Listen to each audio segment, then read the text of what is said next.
Alright, Brush Monkeys, we are back, and this week we're painting the Reaper Bones Gnoll. And he is kind of a little hyena warrior kind of guy here. For those of you that saw the turtle video last week, you may remember this guy was on a slightly smaller base where the ends of his plastic base were kind of overlapped. I didn't like that. I don't like it when they stick out beyond the edges of their base, so I glued him to a bigger base. I also got out the first Gnoll that I painted. You can see this is the same guy, but I did him because he kind of looks like a hyena. I painted him. I used reference pictures of hyenas to paint him. That's why he's got that black fur along his back and all that kind of thing, and he's on that kind of sandy base. I'm going to put the same kind of base on this guy, but I wanted this guy to be an albino and kind of stand out a little more. So I selected some paints that I think will help with that. Like I said, it's going to be very contrast heavy, so we're going with contrast Apothecary White for the skin. Then we got, or for the fur, we got Wildwood for the wooden parts on the shield there. We got Snakebite Leather, of course, for the leathers. And for all these, I've got Wraithbone for a base, if I need to smooth them out a little bit, like the leather straps, the leather handle of the flail there. Maybe the wood will get a coat of Wraithbone just to make it look more like wood and less zenithal primed like this. The skin, the face and his hands here, and probably his feet, are going to be thinned down Dark Oath flesh. So I've got Dark Oath flesh, and I've got the contrast thinner to thin that down with. Because I want it to be flesh toned, but not like really dark flesh toned. And then to give him some color, I wanted to make his loincloth Flesh Terror's red, because again, he's got a lot of folds and wrinkles in that cloth, and I think that's going to look really good with this Flesh Terror's red. I really like how the Flesh Terror's red looks on fabric. I think it's really fantastic color. His the border of his shield and the metal parts of his flail here are going to be brass. So I've got or actually bronze. So I've got Balthazar gold and Hachette copper that I'm going to do with those. And then the steel parts, the chain, head of the flail, his body armor, his the armor on his arms, or on his arm here, and the blades on his shield are going to be Reaper Master Series black and steel. Then his base, I'm going to, well, actually his fur. Before I get to that, his fur will be Mechanicus Standard Gray. His eyes are going to be this Vallejo model color, flat red, and then the base band will be painted with XV88. His base is going to be done with Armageddon Dust texture paint, washed with Agrax Earthshade, and then dry brushed with Tyrant Skull. And I'm probably going to use, because it's not a contrast paint, and I'm probably going to lose a little bit of the texture of the fur on the ridge of his back. I'm probably going to use a little bit of Nuln Oil just to wash that ridge along the back there. On the original it's black, so on the albino it's going to be a little bit darker gray. So yeah, that's that guy. His leather straps are all going to be snakebite leather. He's got some wraps around his feet that are probably going to be that way too. And yeah, I think that about covers it. So I'm going to go ahead and pause here and get started base coating this guy, and we'll come back in a little bit. Alright, see you soon. Bye. Alright, Brush Monkeys, so I got the base coats and the contrast paints down on this Gnoll, and he is looking really good so far. I'm really pretty happy with the color scheme I've chosen for this guy. The thinned Dark Oath flesh came out really good on him. It's nice and pale. The Flesh Terror's red for the cloth looks amazing as always. I think that's always a fantastic color to use for clothes. The Snakebite Leather is quickly becoming one of my favorite contrast for any kind of strap or leather. You see I got the leather around his feet there, and the straps on his shield, and the body straps, ones across his back. Looks fantastic. I've got the shield base coated, the wildwood on the wood there. Looks really good. Everything's looking really good on this guy. So I need to, I'm going to take the Gnoll oil and shade his body armor here, and the armor on his arms, the chain and flail he's got here, and this fur along the top of his ridge here, and then the Agrax Earth, the spines here and here too. The Agrax Earth shade, I'm going to shade the bronze here and the hilt of his thing. I'm also going to texture his base before I do the shade washing, so that I can get the Agrax Earth shade on the basing as well. But he is coming along really, really well. I gotta say, out of all the contrast paints, the only one I'm really disappointed in is the Apothecary White, because it just kind of comes out of pale gray. And granted, this is over zenithal priming, so some parts of it are darker than others. But it really just kind of comes out looking like a slightly darker Ulthwyn gray. And I'm going to have to go back over and dry brush it with Praxeti White here. And if I wanted to dry brush it white, I could have just done the same base coat, shade wash, highlight technique that I normally do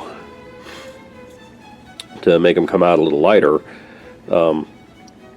But, you know, it is what it is. It's an experiment, and in this case, it doesn't necessarily work all that great. So, but the rest of them is looking really good. I'm going to let those, there's a couple of contrasts, the flesh hair is red, there's a couple of places where the leather still needs to dry, and the skin on the hands and feet still need to dry. So I'm going to set that aside and let them dry, and then we'll come back and shade wash them. So, see you in a bit. Bye. Okay, I'm back, and as you can see, I've textured his base. I've also shade washed the rough on his back, bronzes, and steels, and gave him a light dry brush of Praxeti White on the rest of his fur, just to lighten him up a little bit, so he's quite a bit lighter gray now. He doesn't look quite so much that dark gray that he was. And I like him. He looks a little more albino now. The skin and the cloth and leather and everything look really, really good. So I'm going to let that texture on the base dry, and then I'm going to shade wash it. And then when I come back, I'm going to dry brush the steels with Necron Compound. I'm going to dry brush the rough on the back of his head and the tip of his tail here with Dawnstone. Kind of bring out a little definition in that. And then we'll layer the bronzes with the Hachette Copper.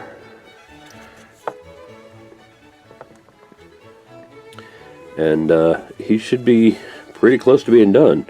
When the shade wash on the base dries, I'll dry brush it with Tyrant Skull. And then glue on a couple of tufts, and yeah, he should be pretty close to being done. I said, there's the new albino guy, there's the original guy I painted. You can see there's enough differences between the two to almost make them look like different figures. So, pretty happy with how he's coming out. So I'm going to go ahead and take a break and let that dry, and then we'll come back and wrap them up.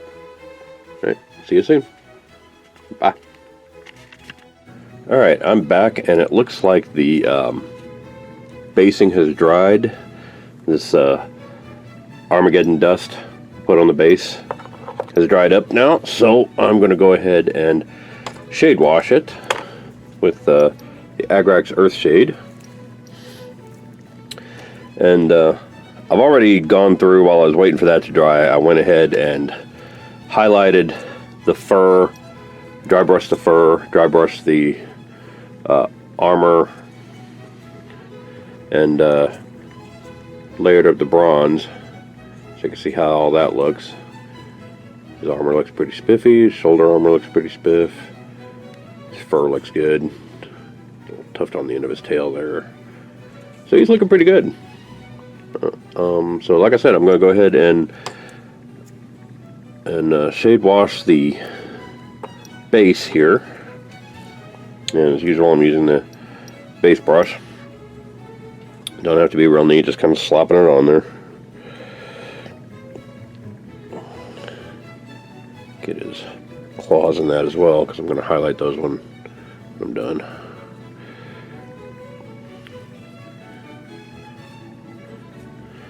And when all this is done, the great thing about this texture stuff is it kind of blends in because you cover the base that the figure's on as well as the base you've attached him to. See, I've got the little plastic base that he came on, plus the probably 40 millimeter, 50 millimeter base that I added him to. It kind of blends those two together, so it looks like he's just standing on a slightly higher dirt outcropping than he was on. And it kind of blends the whole thing together and makes it look like one base. So alright, so that shade wash is done. While that's drying, I'm going to take another break. I know it doesn't seem like I was back for very long. It's the nature of the beast, it doesn't take very long to do that. When we come back, we'll transfer him to sticky cork to paint the base band, and we're going to be painting the base band with XV88. I probably need to give that a good shake. And then after I matte seal them, I'm going to use these Army Painter Wasteland Tufts. Give a little character to his base, kind of like I did with this other guy, because I want him to have similar basing. And this guy's got a few tufts on there.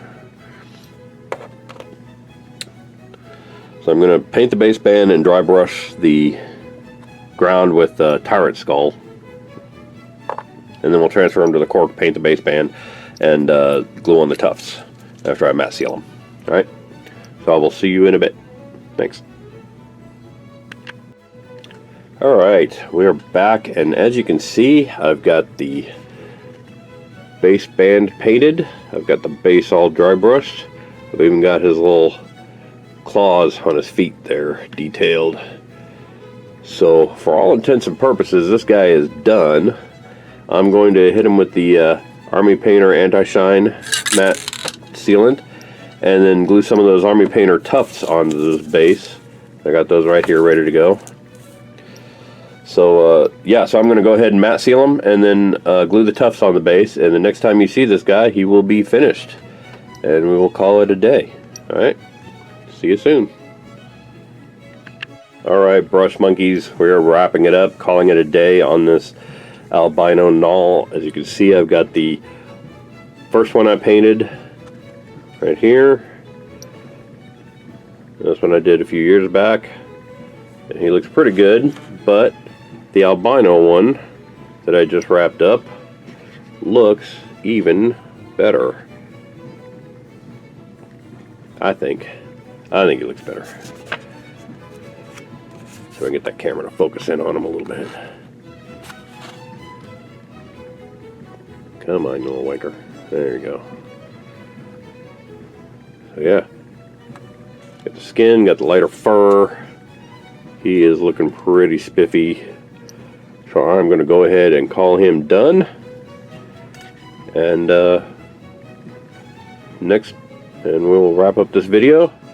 Next week, we're starting in on a series of plastic Normans. So we got another big box project to do. So thanks for joining me, and I will see you guys then. Bye. Hey Brush Monkeys, Tom from Flying Monkey Studios here. If you like what you see, click like. If you want to find out when new videos get posted, click subscribe. Comment below on what you want to see on future videos. Visit our Patreon site for lots of ways that you can support me in doing what I do. You can also visit our Instagram and Facebook pages to see all the miniatures that I paint on this channel and see how you can get your hands on one of your own. So thanks a lot for your time, and thanks for watching my videos, and I will see you guys later. Bye.